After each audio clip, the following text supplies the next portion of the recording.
Het is een nuwere zaak en je jerrt net vaak, maar ik ben mijn eigen baken.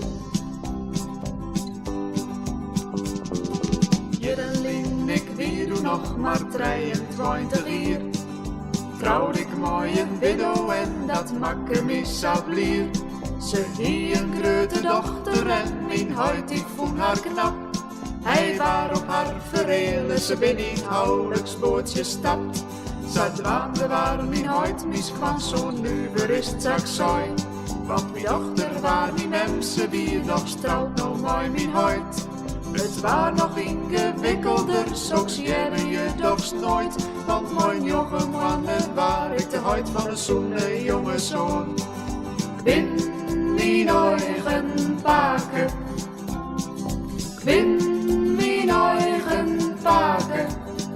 Het is een nuwere zaak en je jerrt net vaak. Maar ik ben mijn eigen baken. Dus dit wens je dat waar doe een zwager van mijn huid. En zat dus ik mijn onke weer wie het eind van wij. En omdat hij mijn onke weer waar hij doe ik de broer van mijn vrouw haar grote dochter dit aan misstief men de koe. Ik ben mijn eigen baken. Ik ben mijn eigen baken.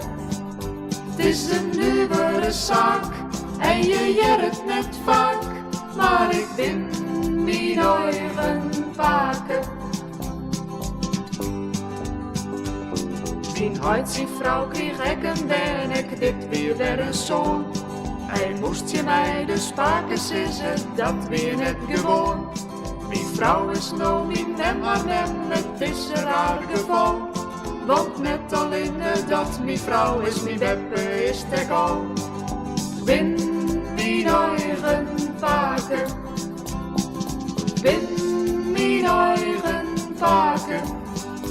Het is een nuwere zaak en je jerrt net vaak.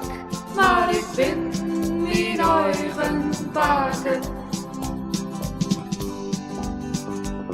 Hoe vol ze dus mijn vrouw is ze ik mijn beppe nog.